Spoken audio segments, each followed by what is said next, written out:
The Stranger Things series finale just aired. 10 years, 5 seasons. The journey is now concluded. I didn't make a review after Volume 2 dropped. I made one after Volume 1. I had a hot take people didn't quite like, perhaps a little too spicy. I thought it was a pretty underwhelming start. Volume 2 rolls around and people are singing a little bit of a different tune there. I thought it was even weaker than Volume 1. Since the finale aired, I'm going to give you my all-encompassing review of the Stranger Things Season 5. So with Volume 2, I thought it introduced even more ass pulls. So now all of a sudden, Mama Wheeler is a superhero. She instantly overcomes her injuries, and as they're being chased by the Demogorgon dogs, the Demo dogs, Robin, Lucas, and Max are in a laundry room in the hospital after the Demo dogs have annihilated some soldiers. And while there, he is still playing Kate Bush to try and help Max back to the corporeal realm. And as they're taking cover by a washing machine, the Demo dogs are scouring the area. It's 3 of them. And they're looking around as slow as possible. They're moving slower than I would if you fed me fucking 15 shots of absinthe. It is unbelievable how slow they're moving. Robin even makes a mention to Lucas hey, turn off that fucking Kate Bush. We gotta pipe down here real quick or we're gonna die. And he's like, nope. So he doesn't. The Kate Bush is still playing. Somehow this doesn't alert the dogs in any way, shape, or form to their location. Maybe they're huge Kate Bush fans and didn't want to interrupt the track. Or maybe they're completely deaf. But as the dogs get closer, that's when Mama Wheeler pops in. Because she had actually booby-trapped one of the washing machines. She put an explosive in there. And as the washing machine starts, all 3 dogs all of a sudden get alerted to it. I'm guessing by sound, so they're not fully deaf. And then they're just watching the washing machine complete its cycle with the explosive in there, blows up, kills all 3. Mama Wheeler saves the day. And literally 2 episodes ago, we just saw that she can't really move and she literally can't speak. But in this episode, not only can she move and speak, but she is the fucking Terminator and even has a full conversation about how she needs to get her daughter back. So I guess she has Wolverine's healing factor now, I suppose. But that's just indicative of my main complaint of this season, where everything just happens with no real explanation for how that's even possible for it to be happening in that way. Everything is just so fucking convenient, and there is such a complete disregard for stakes anymore because everyone is basically immortal. We're going to be getting into spoilers here for the finale now, so big spoiler warning.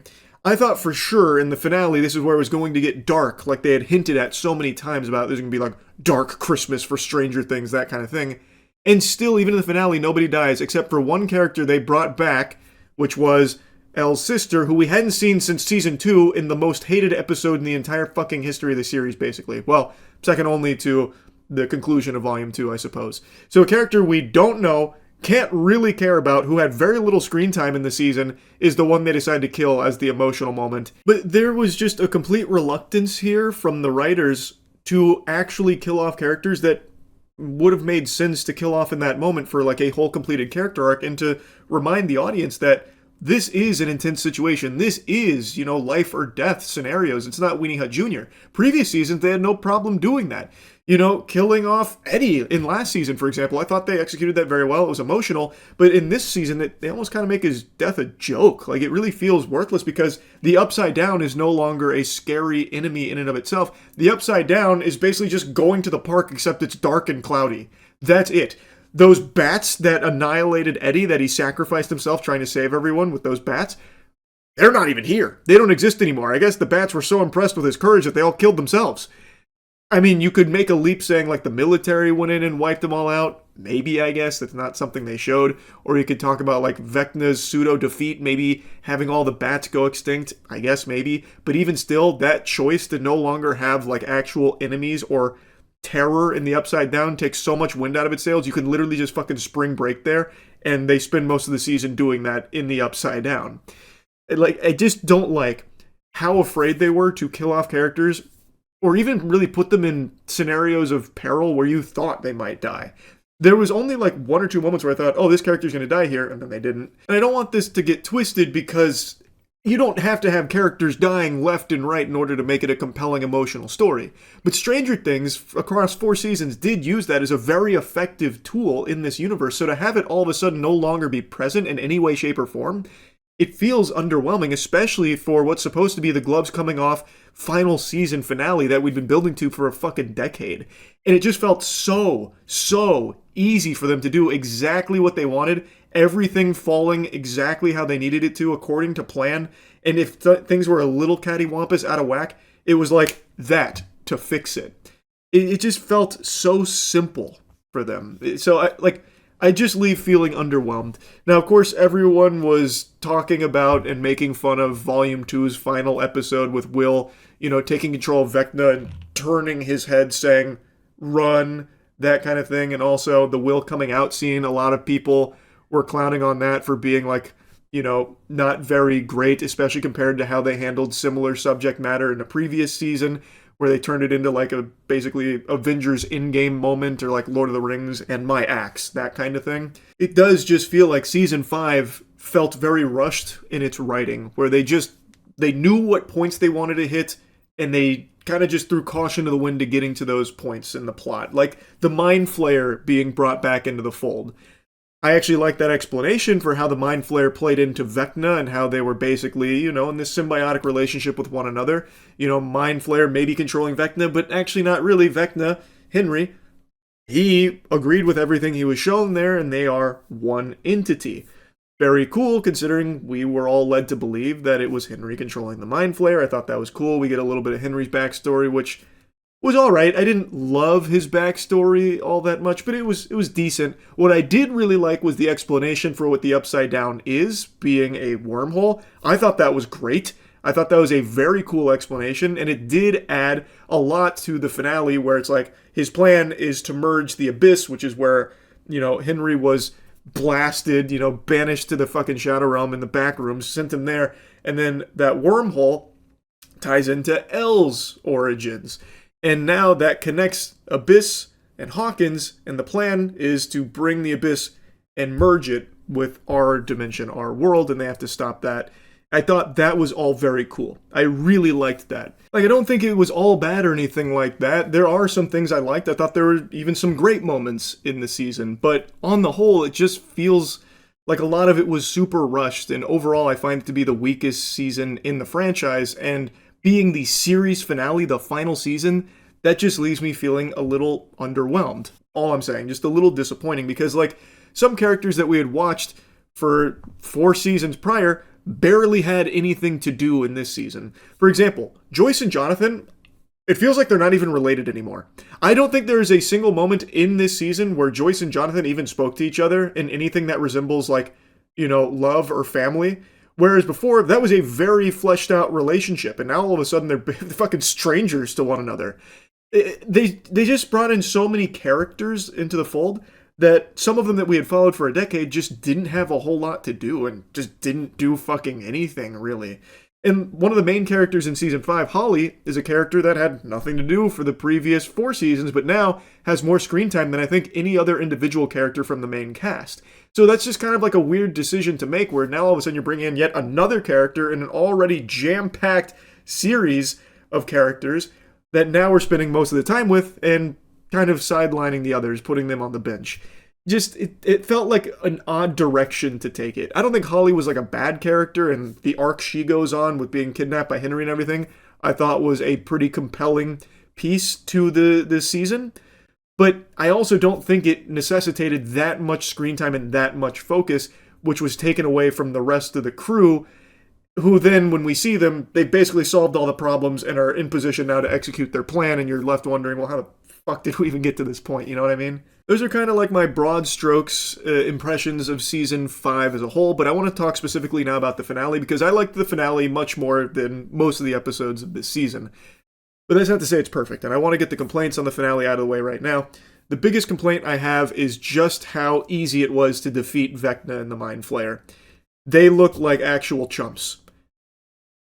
You build this up, these two big bad entities, for so long, and we have seen them be somewhat defeated in the past, but now we see them in prime shape. This is them at their most powerful, and they are easily disposed of, especially the Mind Flayer. Very cool looking enemy in the Abyss. They make the Mind Flayer look hype as fuck. But the Mind Flayer is defeated by the team deciding we need one person to be bait, which is Nancy, who has become basically like a G.I. Joe super soldier. She's killed like a bunch of people now. She's an elite marksman killing everyone, so she's going to be the bait to shoot the Mind Flayer and have it chase her to a cliffside where the rest of the team is going to ambush it. And they come up with this plan while they are being cornered and chased by the Mind Flayer, meaning that they only have like maybe, a minute at most, but more than likely like 45 seconds to somehow have Nancy be bait for the Mind Flayer without getting caught, this giant creature, and the rest of the crew is going to scale an entire mountainside, get to the top in like a minute, and then start like peppering it from up there. Break. And then they do it. Instantly they do it. Nancy outruns it, gets to the entrance to the cliffside. Everyone's already on top. I guess they fucking teleported it up there, or maybe they had really great climbing gear or free climbed it extremely fast. But they're all up at the very tippy top, throwing Molotov cocktails and flamethrowers at the Mind Flayer. Mind Flayer just eats it, just fucking tanking it like, ow, ow, ow. It doesn't like fight back. It doesn't have any special moves or anything that it uses.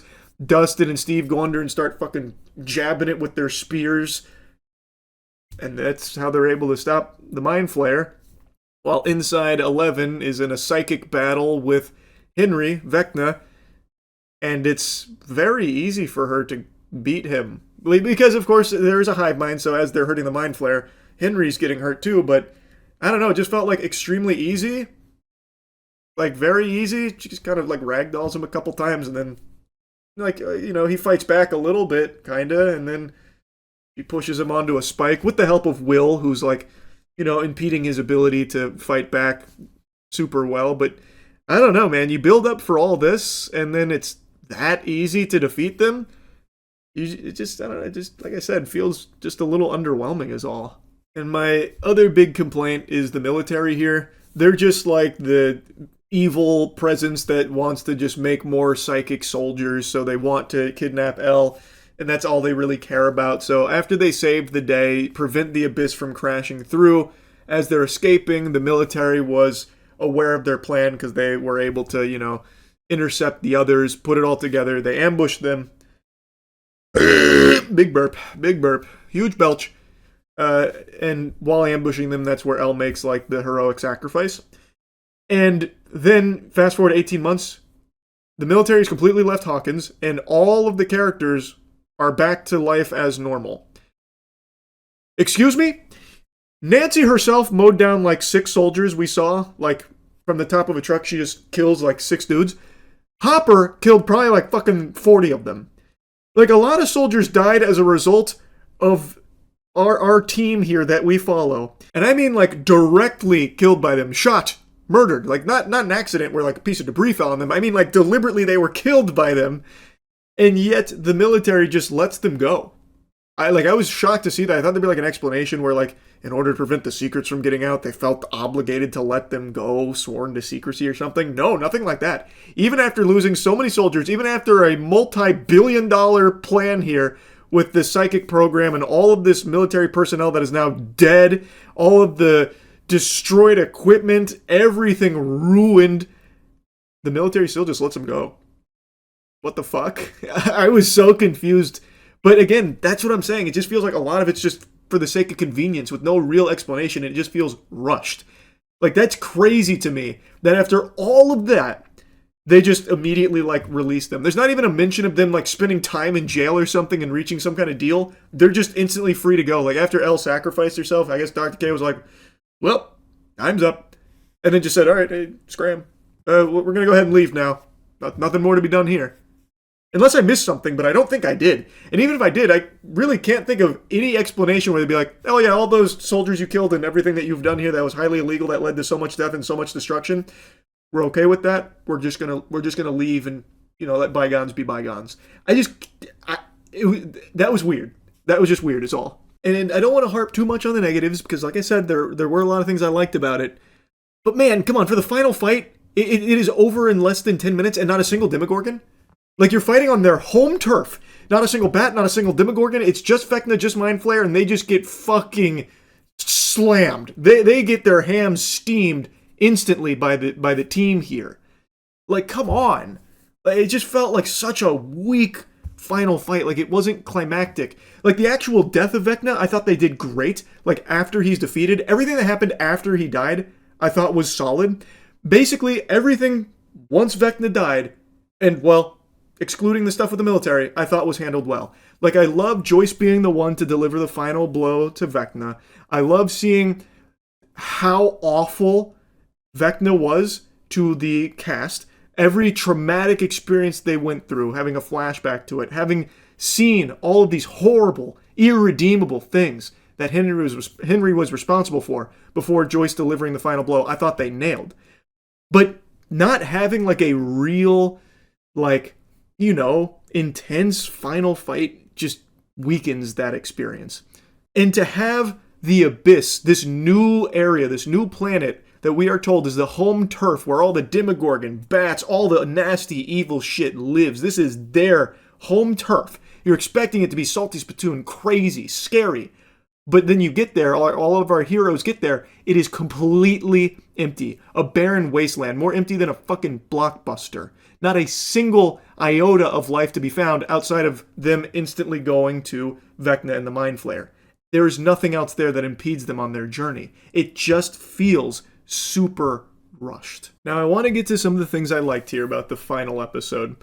As I said, post Vecna death, I really liked how they handled the characters and where they went from there. The epilogue I actually thought was solid, though I do think it dragged quite a bit. I feel like they killed Vecna pretty early on, and then it was like an hour worth of epilogue, so maybe that was a bit much. But I think overall, they did a good job handling the end of these characters in Hawkins and what that looks like. So seeing, you know, Dustin being valedictorian and giving a really inspirational speech to everyone about, you know, the chaotic good, tying it into Dungeons and Dragons, which, you know, is part of the show's DNA. I thought they handled that great. I thought it was a really good speech. Dustin then moving on to become big bookworm, but still, you know, making time to see his best buddy Steve, and like, you know, Lucas and Max, them just, you know, falling deeper in love over time, having their happily ever after. Will moving to a new area, finding more friends, finding a partner, being accepted. Mike wanting to use his talent for storytelling in order to share, you know, the heroic journey of his friends and his party and what that means in the context of like D&D storytelling. It ending with him watching Holly and her friends now playing D&D in that basement, because now he and his friends have grown up. Now it's the next generation's turn. Like, I do think they did a good job with the epilogue. Steve, Robin, Jonathan, Nancy, where all they ended up at, you know, 18 months after everything, where they have their own jobs, their own lives, but they want to make times to still see each other because they're never going to find friends like what they have. But they also don't want to be in Hawkins anymore. You have Joyce and Hopper looking to start fresh, move. He gets a new job, proposes, they're getting married. Like, it's all very touching. I think they did a good job with the emotional beats to wrap up the characters. Now it's time to yap about the big twist with Elle. So, as the military is ambushing them, trying to take Elle after they've saved the world, so that way they can get their psychic program off the ground, seems like, you know, that's checkmate. And then Elle somehow was able to escape their clutches, and she sacrifices herself right in front of everyone. That moment was then undercut with a big twist when Mike revealed that he actually had a theory that that wasn't Elle. That was an illusion from Elle's sister. With Elle's sister's dying breath, she made the illusion of Elle getting swallowed by the wormhole's collapse. That way everyone, including her friends, including her father, Hopper, believed she was dead, so that way she could go live a peaceful life off the grid, away from any threats of the military. So Elle is still alive. That's his theory. And it's an interesting idea as a twist. However, in Mike's own theory, he even says, how was she able to, you know, cast that final spell while being suppressed? Because when they're being captured by the military, they had the psychic suppression system activated, meaning she can't use her powers. The entire season has showed she cannot use her powers, and even in like the big reveal moment, she is struggling to escape, not using her powers or anything at all as she leaves. However, there's a huge fucking plot hole here where Elle was somehow able to drag Mike into the void to have their final goodbye and their final kiss. How was Elle able to do that while being suppressed by this military equipment? Like, I guess you could say while she was escaping, she got far enough away that it stopped being effective on her. But I don't think she had enough time to do that. So there's like a glaring plot hole that they even point out, like, how did she cast a spell while being suppressed? That doesn't make sense. And then, when giving the explanation for how that was possible, they still had her use her powers through the suppression with Mike being pulled into Elle's mind with her. That's still her using her ability, right? Through the suppression system. So, there's still question marks for how that would be possible. Like, Mike's theory, it does sound plausible if you forget about the suppression system being active at the time. Like, I'm sure Hop would have told him about Callie's death, so this would be something that he could start to, rationalize as maybe they had this secret plan together. The twist as an idea, I think, is cool, and it does make sense with, Hopper's speech being so emotional and having Callie hear that, her wanting to maybe do something to save Elle's life so that way she can go live the life that, she's always wanted and always deserved, being able to live peaceful, happy, that kind of thing. But I don't think they were able to really pull it off in a way that makes sense because you just have to, forget how things have already been established in order for this to work. Also, the lab blew up way before Elle was taken away, and that's where Callie was in Mike's theory, projecting this illusion of Elle. So when it blew up, that should have also fucking evaporated the illusion too, because Callie would have died there way before Elle did, yet the illusion was still there, it persisted. So there's just multiple things about it, like this theory, that don't really work when you stop to think about it. Now, there is an explanation I've seen people say that I think kind of makes sense here, that it's a coping mechanism for Mike. This is how he's going to accept what happened and move on by making up this happily ever after for Elle, even though it's not the reality of it. I think that makes a little more sense, where that didn't happen. That is just, a story that he's telling that brings him and the rest of the party comfort, believing Elle is out there, having her happily ever after as well. But the reality is, she did sacrifice herself there in that moment. I think that makes more sense, that this is just his story. This is what he chooses to believe, as opposed to being what actually happened. Just my overall impressions of the season are that it felt rushed, and a lot of things about it I just don't think worked, and kind of betrayed what they had set up for 4 seasons worth of build-up and emotional stakes and weight. And their reluctance to kill any characters, I do think, was to the detriment of the season. And I really just don't understand why they kept pretending that this was going to be the darkest season ever. I hope you're ready to have a fucking sad Christmas with Volume 2 coming around and all that. I don't get that. Maybe just the big bait and switch or something, because it really is the truest happily ever after I've ever seen to a show, to a degree where in some cases it literally just doesn't even make sense how they were able to pull it out of their ass that the characters survive. So, I won't yab about it too much. It's already been fucking 20 minutes. It wasn't a bad finale by any means. I do think there were quite a few things to like about it. But the season as a whole, I think, is definitely the weakest. I think they really wanted to wrap this up, and so they kind of speed ran a lot of things with it, which just is a little disappointing. Anyway, though, that's really about it. See ya.